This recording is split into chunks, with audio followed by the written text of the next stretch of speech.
What is the cure for unbelief? Join me today as I talk about what it is that could help us with our unbelief. 3 points I want to look at is growing in faith, that our faith needs prayer, and that prayer needs fasting. Hi, I'm Rachel. Welcome to Sacred Spills, where we explore how eternity breathes through the ordinary. So I just read through chapter 13 in With Christ in the School of Prayer. This one talks about prayer and fasting. And is that scripture from Matthew 17, verses 19 through 21. Let me read that first. Then came the disciples to Jesus apart and said, Why could not we cast him out? And Jesus said unto them, Because of your unbelief. For verily I say unto you, if ye have faith as a grain of a mustard seed, nothing shall be impossible for you. Howbeit this kind goeth not out, but by prayer and fasting. So I want to unpack that a little bit. This, of course, is an additional way that Jesus teaches them about prayer. If you've read the Gospels, you'll remember that these guys were sent out 2 by 2, and they did these like crazy, amazing things. And it had been some time since they had done miracles, like literal, legitimate miracles, not just casting out demons, physical ailments being reversed, and these fascinating and amazing ways that seem quite crazy, but God still works and acts in these ways sometimes. I think an important thing that I try to remember, it was a bunch of years and they compile and condense all of the really amazing things that happen into these short stories. And so I can feel discouraged if I'm not seeing miraculous things regularly. The truth of the matter is that there are ways that we see these sometimes small, but sometimes big, miraculous things that we can try and answer away or explain away in some way or another. But over a lifetime, you might see a handful of these very significant things. So I just want to put that out there is don't get discouraged when you don't see like amazing signs and wonders. The fact of the matter is, though, that these guys were seeing it. They had seen these miraculous things, and they saw how the demons listened to them, and they had to obey him. But in this situation, they did all the things that they thought they should do, and it was no different than any of the other ways that they've prayed in the past, and the miracles came. And yet it didn't happen for them this time. Something to point out is that it wasn't that it was impossible or not God's will or God's timing or something like this, because as soon as Jesus came down, he came in and he said, get out of here. And the demon left and the epilepsy was healed. And whatever it is, the actual process of how the healing came, I'm not really sure. But I do know that Jesus came and it happened and they had been trying. So they can't just say, well, it wasn't God's time or it wasn't the right way or there was some other external situation. You could also bring up this point that, well, their heart really wasn't in it and they didn't really want to do it. And so maybe it was because they didn't care about it enough. But I think because they ask about it, it shows. And that's what Andrew Murray is saying. The fact that they ask, why couldn't we do that? They were trying to. They really wanted to, and they wanted to know why their actions weren't doing the thing that they thought it's supposed to do, the thing that had happened recently. And I just think it's important to note, be careful what you ask for, because they asked Jesus right in front of everyone, and he gives them the answer right in front of everyone, and they could have been ashamed or embarrassed by the fact that when they prayed, nothing happened. But now, because they asked Jesus and he tells them in front of everyone, this could cause more embarrassment for them. And Jesus said to them, because of your unbelief. For verily I say unto you, if you have the faith of a grain of a mustard seed, nothing shall be impossible for you. So he tells them, you don't have it because you don't believe it. You don't believe it. You need to believe it as the grain of a mustard seed. So just to unpack the mustard seed analogy, it's a very small seed and it makes a big giant tree. And we understand the DNA of this. The DNA is in the seed and it creates a tree. And it's not saying you need the faith the size of a mustard seed. It's you need the faith as a grain of mustard seed. So it's a faith that has the DNA in it, has the what do they call it? The secret sauce, the magic sauce, the whatever. Has the ingredients built in, baked into the belief. So because they didn't believe, they weren't getting. But then he adds on after that, this kind goes out by prayer and fast. So the three things that he talks about is their unbelief, their need to pray, and their need to fast. So in order for belief to grow, we need to pray more. And he's addressing the condition of their heart and their relationship with God. I brought up in the past a little bit about how some of these lessons can be a bit touchy.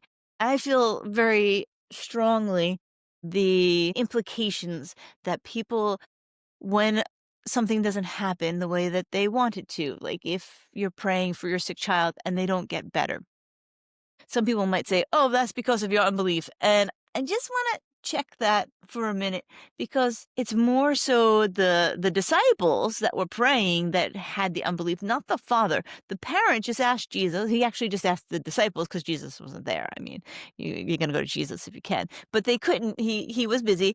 They'd go to the disciples, and it wasn't because of the father's lack of belief. It was because of the disciples' lack of belief. And so I just want to point that out. I should always be checking my own heart and the level of faith that I have before I start looking elsewhere or in any other circumstance. Why are my prayers not being answered? What is my faith level? How do I build my faith? So then that leads us to the next thing. Your faith grows in prayer. And Andrew Murray talks a bit about that, how when you spend time with God, you spend time in his presence, you spend time reflecting him, you become what you behold, right? The more time you spend with God, the more time you think about and look at him and reflect on the Bible, reflect on God's beauty and goodness, the more you focus on trying to be with Christ or like Christ. So that gets into prayer a little bit. I'm not just talking about petitions. And very often we can come to God with our laundry list of petitions and we just check, check, check, check, check, check off the box. And that's a part of prayer, but it's not all of it. Prayer is so much more.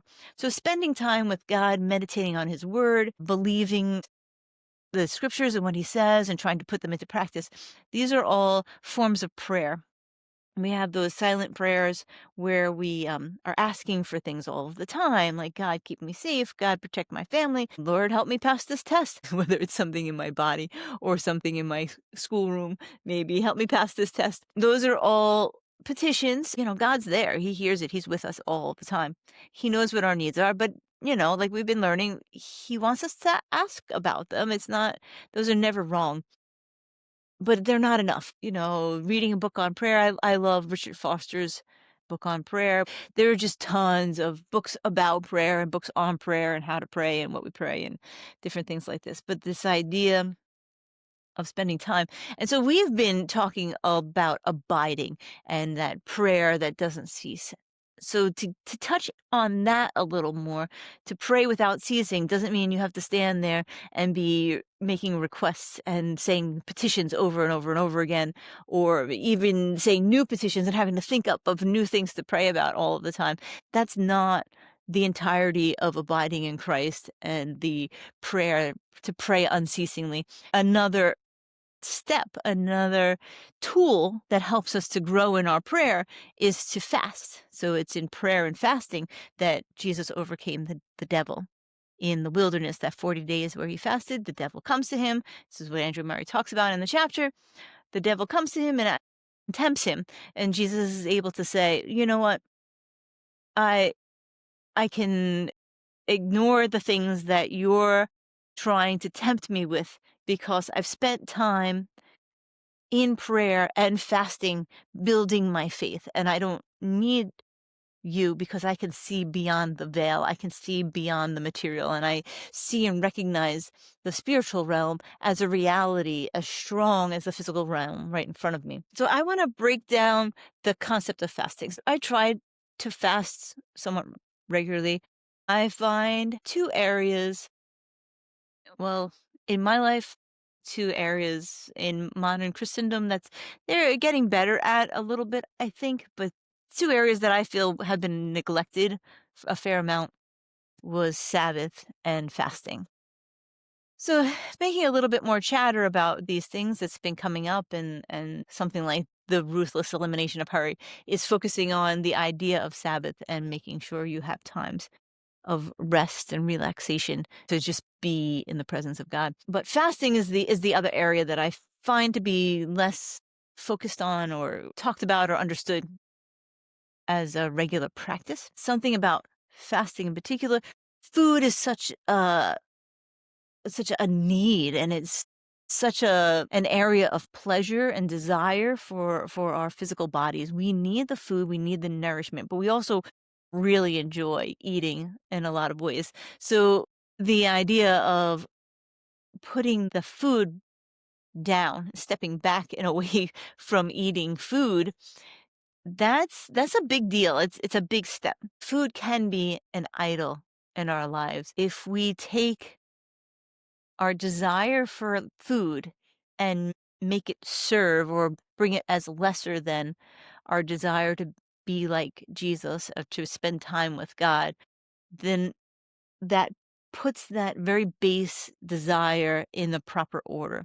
God should always come before any of these other desires or animalistic needs of our body. So I like to fast to remind myself, like, I love food and I love food too much. It's definitely an idol for me. But I need to lie it down because I need to remember that God is more important and that I need Jesus in my life even more than I need food. Something that's really fun byproduct, I guess, as a natural outcropping of the fasting, is that whenever I feel hungry, then it reminds me to pray.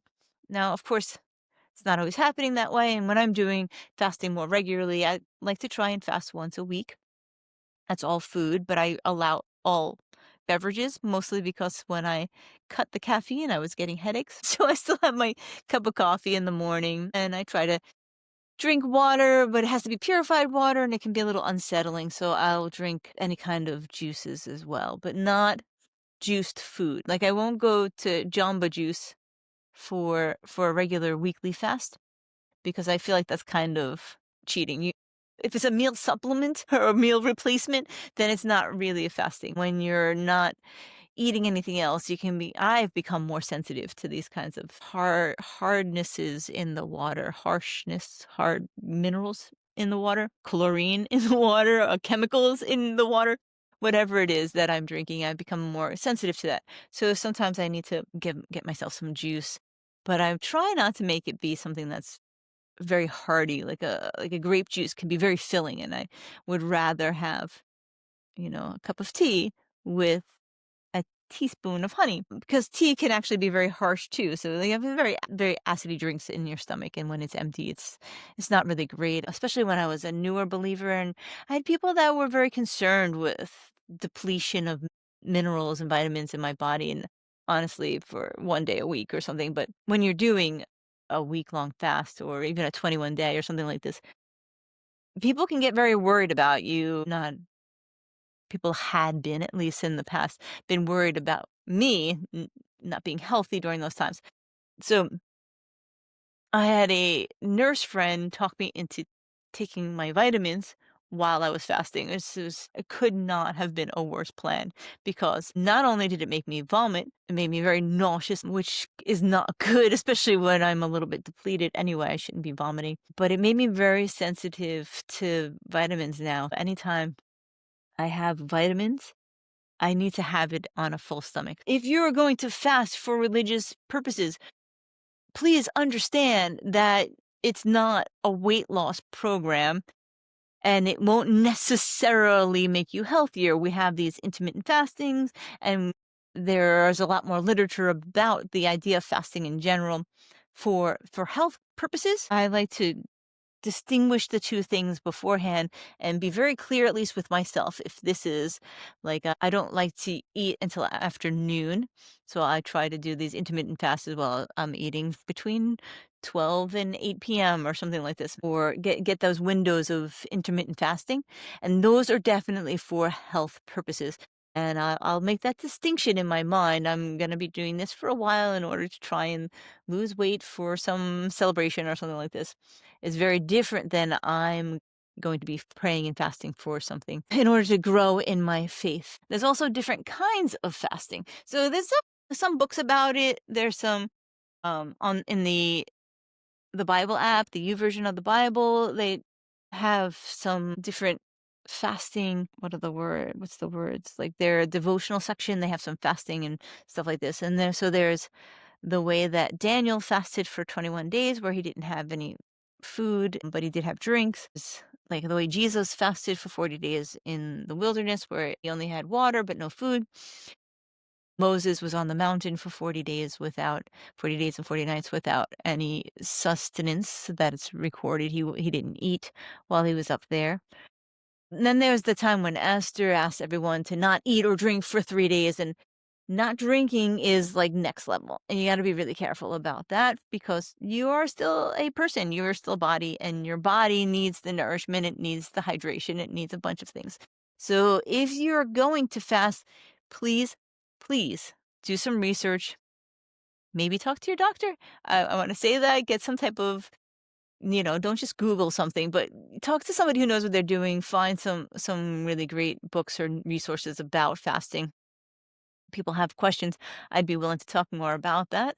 If anyone wants to try and talk about fasting, I've been trying to fast on Mondays. If you're interested in fasting with me, please let me know, and I'd be excited to communicate about how to fast and what to fast and what I do while I'm fasting. Anyway, so as I've said before, we are embodied creatures, and Christianity relies on the idea that we were bounded by these limitations. And I thought that was really interesting, like in the book of Job, how God talks about the boundaries of the water and the land. So there's a boundary of between water and land. There's also a boundary of a 24-hour day and a 7-day week, the way that the sun and the moon all rise and set, or at least the perception of them rising and setting for us. These are all ways that God built limitations into the system. And if we are not honoring to those limitations, then we could have a lot of problems. It can be conflict. This idea of honoring being pure in your body, eating foods that are nourishing to your body, not engaging in sexual immorality, not watching things that are, or listening to things that are defiling. There's a whole bunch of things that you need to be aware of, establishing and honoring the Sabbath so you have a time of resting. These are the ways to figure out the cure for our unbelief. The one of the last things he brings up in the chapter is to let go of everything of the world. So the things, the practices, the tangibles, the indulgences, those dopamine hits, they all have to be subservient to my relationship with God. I think it's super important for me, for us, to ask God to reveal those things. When I ask God to reveal the areas in my life that I've built up or made idols, food is something that comes up constantly for me. The amount of time I spend watching things. These are other practices and ideas that suck away the time or the energy from the proper order that God has created them to be. So then I ask God to reveal these things to me, and then I ask him to teach me to grow in these areas. So Father, if you reveal to me that eating is a problem and I have a problem of overeating and indulging in things, then I ask, teach me how to grow in an area where I can be an overcomer of food. And it might be something that's specific. It could be something a little bit more vague, like make healthier food choices. Now, fasting won't really help with that because fasting means I'm cutting out all food, but still need to eat sometime, right? And actually, if you fast and then you break the fast incorrectly, you actually can mess up with your metabolism quite a bit. So it's not really, I'm going to emphasize that again, fasting for spiritual purposes will not necessarily help you in your health overall. So you have to be very careful about the practices that you choose to engage in and for how long. But yeah, so healthy eating is more of a long-term discipline that I need to have more of in my life. So next week on YouTube, I've been putting a bunch of shorts and other things up, but on Spotify and Apple Podcasts, I'm still doing these weekly podcasts about with Christ in the School of Prayer as we're trying to learn how to pray with Andrew Murray. I also started an additional series that I'm calling Lean In. So now I'm posting twice a week for the Sacred Spills podcast. Next Thursday, I should be dropping the 14th lesson, When Ye Stand Praying, Forgive, or Prayer and Love. So that's the title. Expect Monday to see one of the Lean In episodes. On Wednesdays on the YouTube channel, I will be reading chapter 14. And then on Thursday, my reflections on chapter 14 as we try to, I don't know, learn and grow together. In the meantime, I hope you enjoy pursuing God with me, and I hope that you remain teachable to Him so that we may grow in our knowledge and understanding of Christ. May we always abide in His goodness. Thank you.